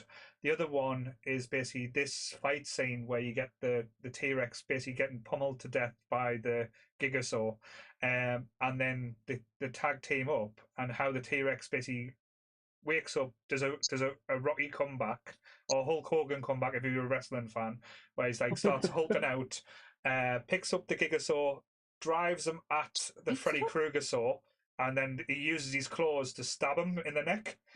I'm a real American. So it's almost like it was almost like WWE at that point. I was like, jeez. Oh. Did no one lose their shit though on the on 4 when you saw it was the T-Rex from the original, where you saw the markings on the side? Did nobody? I lost my mind a little bit on that mind. I gotta say that detail was lovely. I like cute. That. It was nice little callbacks. I saw someone say like, sorry, just. No, go. Sorry. I was going to say, I heard someone try to explain away that she outruns that T-Rex in heels because it's so old, and I was like, fuck off. No, fuck you. That's just fuck you. Look, I'm having this one. That was that T-Rex. Like, I know canonically it's the same T-Rex, right? But it doesn't get slower, like that much slower with age. And one step is probably still faster than a human running strides. Right. Yeah. One of my recurring nightmares as a kid was being chased by a T-Rex. How I thought I'd run away from that. We have to come to get you, Sammy. T-Rex Rexy is like the term for like that T-Rex, because it's always that one. It's always that one consistent one. I think it's supposed to allude to the only ever bred one, because of obviously how dangerous they are. But I highly suggest go and Google it at some point on BuzzFeed. Somebody wrote Jurassic Park, but from the perspective of the dinosaurs. Right. And it gave the 3 raptors female names, but they call the T-Rex Karen. Right. So every time it pops up at the end of a movie, I'm like, oh, it's Karen back at it again. Like, come and save the day. Wait, now She's got like a blonde bob. I want to speak to your manager. Read. I highly suggest it. Read it because it is hilarious. Taking the first movie, but from the Velociraptors' perspective of what's going on. That's like their plan to get out. I wish I had the creativity and the time to be able to think about the dinosaurs' perspective on all of this. We're all looking at the human element, but not the poor dinosaurs. That is absolutely brilliant. Did you know Triceratops just being like, "Oh, I'm absolutely on my deathbed. I've just shit my guts out. Oh, great! Here's a crowd of people to come watch. Get the fuck off my stomach! Stop poking my sores on my tongue, you bitch! I would have lost my mind. If I wasn't on my deathbed, I'd give you such a stomping." What? Did you know that the summer of 2025, so another summer blockbuster, we will have the 7th installment of Jurassic Park. I was going to come to that as well, so yes. Well, I've already done it. Yes. One of the Bridget and boys as well coming in for the lead. Yes. So, little Bridget and me's just like, yay. Scarlett Johansson signed up as well, isn't she? Yeah, Gareth Edwards is set to direct, so that's a Rogue One director. So interesting. They haven't come up with a title or anything what it's going to be, but they said it's going to be the next installment. And see if it's not Jurassic Park, ...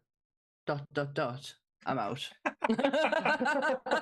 Or might be a prequel before they made the park. They made the Community not very nice. It's going to be interesting because I don't get us wrong. Like even with Chris Pratt at the helm of the last ones, I still wanted it to be there. I still want it to be within pop culture again. I don't want it to sit where it where it is. Let's move. We can. This is a franchise you can move forward with. So I am looking forward to seeing what they can do without Chris Pratt. Yeah, it's one of them things. I know he keeps on saying it. It's got so much potential or possibility. They don't have to keep staying with the park-esque or the park story side of it now. I think with the way they ended the last one, showing the clips of all the dinosaurs roaming around in the different environments, almost like it was like a Richard Attenborough film, like Blue World or something like that, showing like the big underwater one swimming with the whales, like the Serengeti with all the Serengeti. David Attenborough. Sorry. I was going to say Richard, very much dead. I wasn't going to correct him. I was going to let him have his moment. Thank you, Joe. Thank you, a true friend. Me and Jessica are true factorians. We're like, excuse me. Excuse me. I remember that when you say when you speak to Mr. Bradley. So don't worry. I hate the fact that he remembers that. But yeah, and like the Serengeti shot where you see all the elephants and see the Triceratops like walking with them, it's just all them shots, and then I know it's as cheesy as fuck having like the T-Rex screaming at the lion and the lion screaming back. No, that was not cheesy. That is brilliant. That's just nature at its finest, like staring at each other in the. Oh no, I loved it. I really loved it. Let's be honest, the lion's got no chance against a T-Rex, so absolutely not. But that kitty is going to give a good fucking fight. I'm telling you now. If it's anything like my cats, they will give up a really good fight. But that's the thing. If they're going to do a 7, what would you suggest, or how would you play it out? Like, what would your expectations be? Well, Chris Pratt is dead. Right. So Owen is dead. He died. The dinosaurs got him, and I want a whole big ordeal of the fact that the raptors ate him. Right. And then anything after that. It's been a long game that raptors get this mug's to be pretending that we're training them, but we're just going to get them in a false sense of security. And we're going to fuck them up later. And it's Blue who fucking does the final. You did. Yeah. And then anything after that is just fucking gold. Like that's just, I'm happy with just whatever is going to happen after that. I actually love that they've been like, should we just play along with this guy because it's kind of funny? Yeah, but then we're going to fuck him up later on. Yeah, we'll kill him later. Then shit him out, then kill him again. And then just put that on repeat for the whole movie, and then it's like, oh wait a minute, there's more dinosaurs over there. Look over there, people, over there. We can move away from Chris Pratt now. Right. But no, seriously, how would but you? But no, serious, no. I think I prefer like an almost completely like take it away. Like we've had 6 films, still being in the same story. Yeah. They ended nicely with everyone. All the original characters are kind of nicely sort of closed off at the end. So it's like, I don't know, maybe even to the point of maybe not like another guy going like, oh, I'm going to open a park, because that went well. But like maybe a prequel of like how did they get all this stuff? Who were the original team that discovered it all and started this all off? And they talk about moving it towards the infrastructure of a park to monetize it. Like fill in some plot holes from the cloning thing, fill in some gaps of how the park came to be. Where was this, business relationship between Hammond and what's his face? Do you know what I mean? Like, I really like that idea. Fill some gaps. Yeah. And it's a good way to like kind of. I think it's a good way. It's probably the best way because you can also remove a lot of the like the newer stuff you've invented in this franchise and just get back to like you kind of. I don't want to say grassroots dinosaurs, but you know what I mean, like your original varieties, and maybe take it. I don't want to say take it off the dinosaurs and kind of put a bit. These films have never been great for like human exploration, have they? They're not like. It shows us in the worst fucking light. Yeah, we are shown. In all honesty, with these movies, we are shown in the worst possible fucking light. Yeah, of like what the greed and corruption will do to people. I've got an idea. John Hammond. Yeah. Sorry, if it's got anything to do with Nicolas Cage. No, it has got a horror element. So, because I quite like the horror aspect in these movies, I would, because like with these movies, it's always big spectacle, everything thing. I would go back to basics. One dinosaur. Have this family get stuck in a not in a resort, but like stuck. Like car breaks down, like almost like in a house or a place, and it's like almost like an alien movie survival where they're hunted by this one dinosaur and they can't get away from it, and it's like they're picking them off one by one, and kind of like you get to know the people, you get to know like the family that's involved, but it's like real thing. You don't actually see the dinosaur like for the first part of the movie. You just hear it, or people start getting picked off to the point where, like, say it becomes almost like a retelling of Alien, but with that one dinosaur. So we're just doing Alien with a dinosaur. I was going to say, isn't this Predator? Isn't this the movie Predator? I don't know. It wouldn't have Arnie in going getting all mudded up and stuff, but I just think it would be quite interesting to you son of a bitch. Yeah, because when you're watching a Jurassic Park movie, you're like saying, "Oh, which dinosaur is going to be in next?" Like it's almost like going through a computer game level. Like say each time it's leveling up. I just think take it a bit more basic and just make it a little bit more scarier, and like as Jess and Sammy said, bring the human element back to it and just make it a bit more scary. I think you're right. Actually, like lean into the horror, lean into the horror of it, because they've always been like creature, part action, part like horror creature thriller. Lean into the horror, make it a really scary movie. I mean, you're going to lose most of your audience, but hopefully your audience are already hooked to let you try it. Well, to be fair, if you think about it, when Jurassic Park came out, like all them audiences have grown up, so they wouldn't lose the original audience. It just would, like, say, take a while for them parents to let the kids watch it, or if the parents are stupid and going, yeah, it's a dinosaur movie. What could go wrong? Oh shit! This is what could go wrong. Get a bit more graphic with the kills. You know what I mean? Show what a dinosaur could actually do. If it keeps kids in bed, where you kind of go, look, you watch that. What happens if you get out of bed? You better stay in your bed. Do you know what's under your bed right now? You've just watched a film of what is. I'm so pleased I'm not a parent. My kids, the amount of therapy bills I would have to put my children through, man. I'm already saving for them. Don't worry. Bless you. So, is there anything that you want to talk about that we haven't talked about? Did you ever go over like the real disaster that happened during the first movie? No. When he did I was going to say the real dinosaur park. I was like, what? Why aren't we going? No, sorry, Jessica. I don't think we did. Oh, right. It's the so when they filmed the first movie, it was like a full like blown hurricane hit them when they were there. So it was like they had to essentially just bunker down and last it out. So it's like they all say about like they all like kind of arrived to set that moment. It was like, yeah, turn around, go back to that hotel. That's a level 5 warning. We don't know what to do. We can't leave.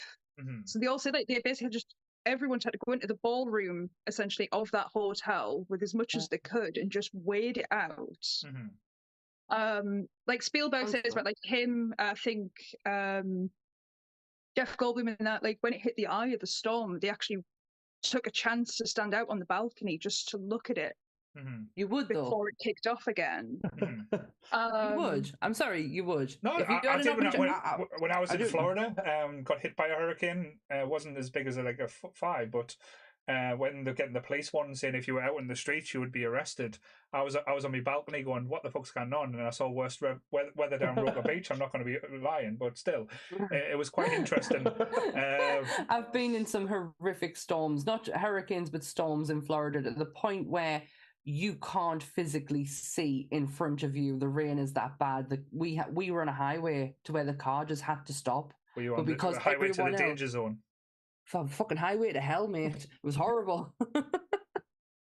Horrible. I was watching them talking about it, and the most amazing line out of it was that Richard Attenborough slept through the whole thing. He did. Explain what happened. He was like, there was a full-blown hurricane. He's like, I survived the Blitz. He's like, this is fuck all.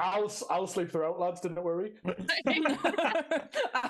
I'm all good. I love it. That's amazing.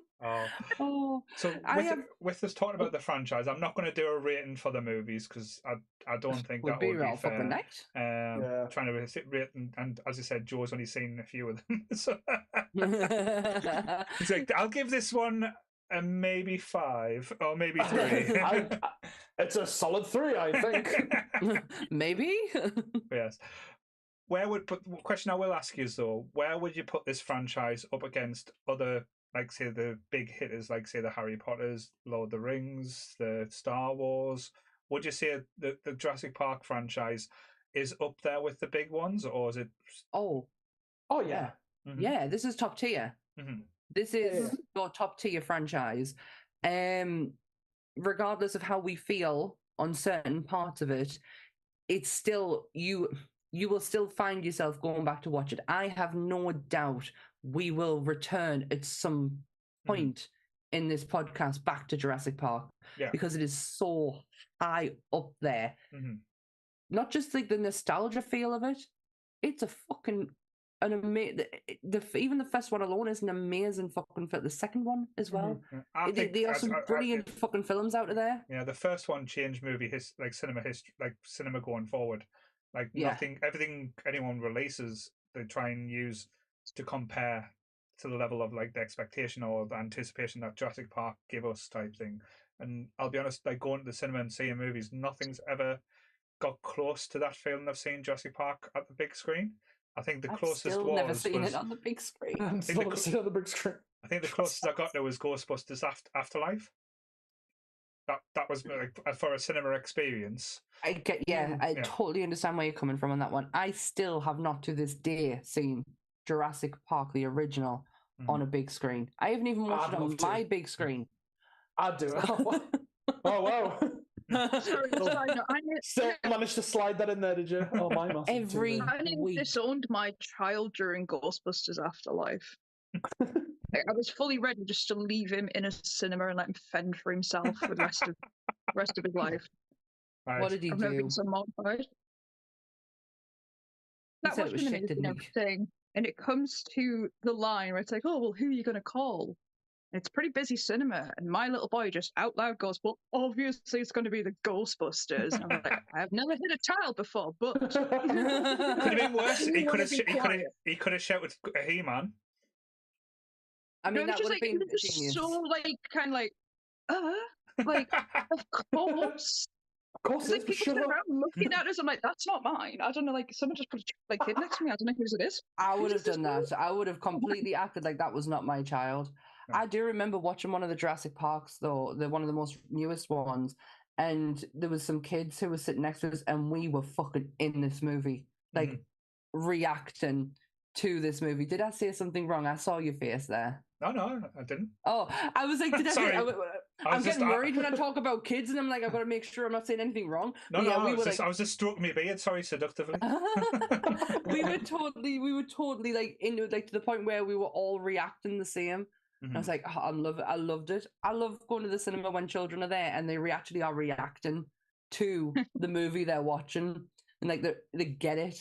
Cool. There you go. So I think we've, like I said, looking at the time, I think we've done quite a good talk, because we weren't going to go telling everyone about individually the movies. It was more of a discussion on the franchise as a whole and how we felt and what it kind of meant to us and all the things that came from it. So I think we did a good job with that one. I like that. Yeah, I think what we learned today is we really don't like Chris Pratt. Yeah, and we don't like kids. I don't like children. Yeah. Jessica won't tolerate pop culture failures on her kids. Yes. I taught them better than that. Yes. And Joe needs to watch the last two movies to catch up with. I need to watch the sequel trilogy. I think I watched Jurassic World on holiday as well. It was we're in a cabin in the middle of the woods. Let's watch a stupid film. I've got loads of trivia, and I'm not going to rattle off all of it because we are strict for time. Can I mention one thing? Yes. That's why we always wrap up and say that we've learned now to say, what have we got left to say? Because it's Lee's fault. Dennis Nedry's outfits. Right. Yeah.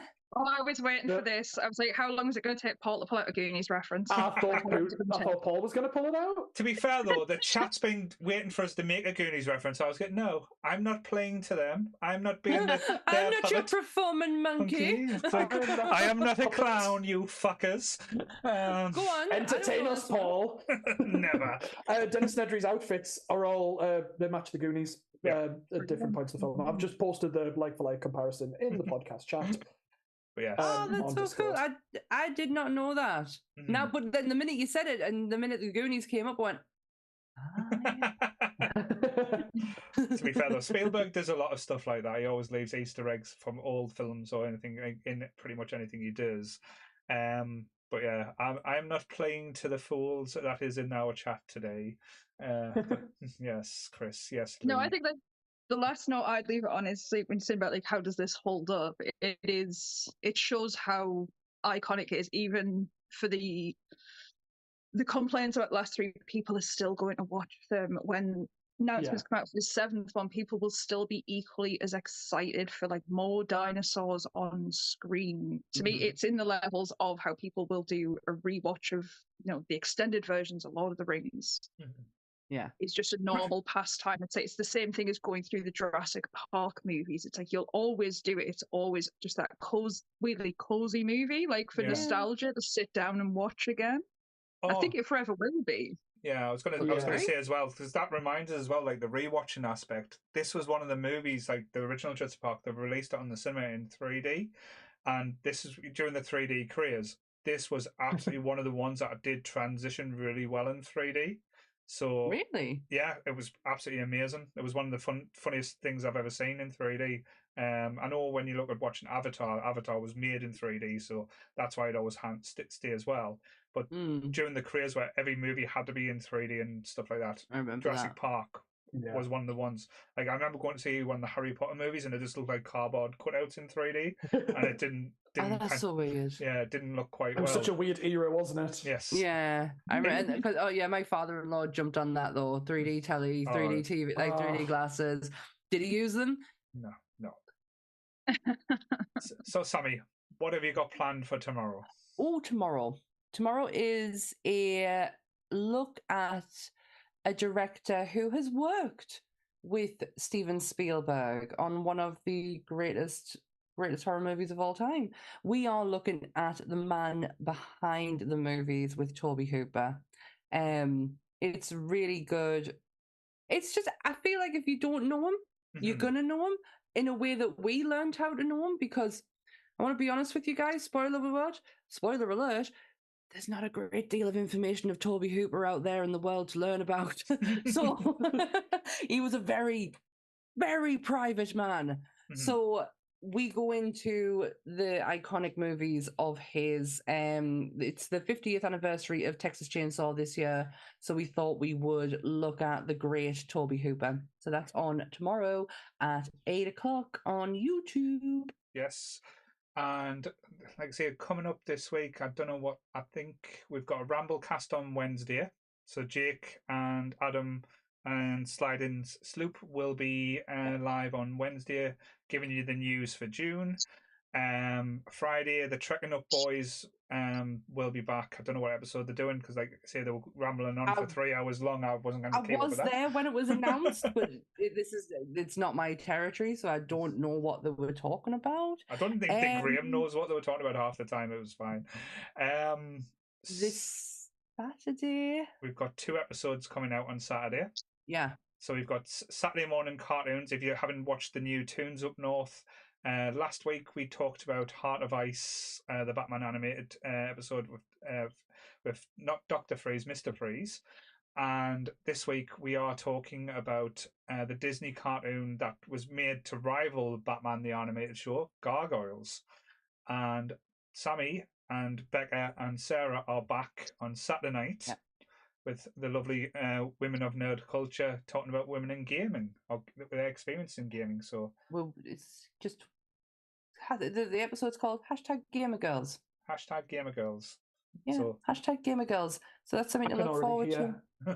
Certain groups of people screaming in the distance. That's the point, Joe. That's the point. Yes. That's what we're going to be getting into. There's going to be honest, it's going to be such an interesting and I'm hoping balanced conversation that we're going to have around the women within the gaming community. All episodes for the podcast are available on Tuesday. Please remember to like, share, and subscribe, and hit the notification bell so you never miss an episode. And just to surprise you next week's episode on the Sunday is going to be a banger because we're doing it for the boys. If you didn't, the danger zone. So yes, Lee is getting his wish. We're doing the Top Hopefully Gun. He's better for it. Like the most homoerotic movie you'll ever see. Playing with the boys. I was going to say, I hope he shows up in a flight suit and aviators, but no, I hope he shows up in a volleyball outfit. Oiled up.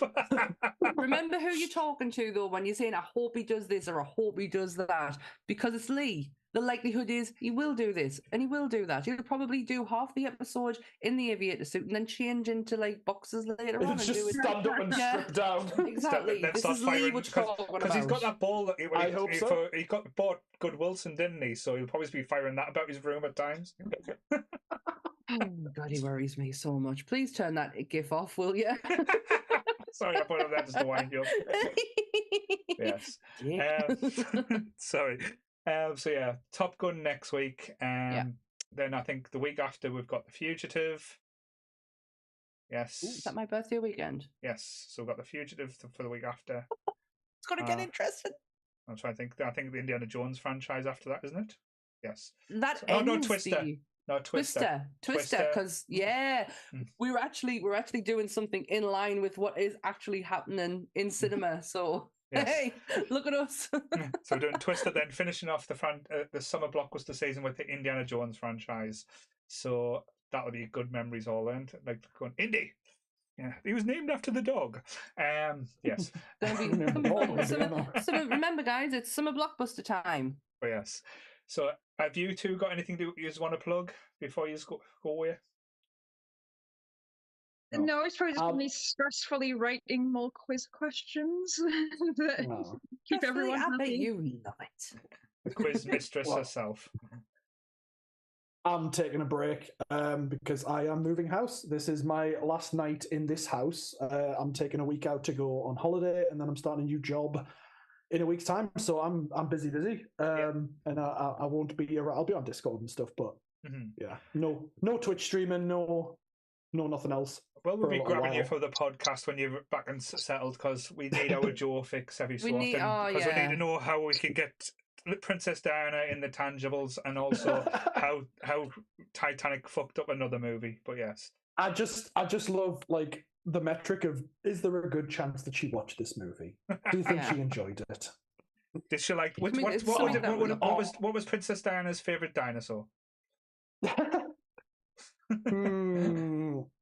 I can't think of a good. It probably definitely wasn't a Rex, because we thought she wasn't a fan of the royal families, because they always used to get referred to as Rexes, didn't they? So we'll not go with that.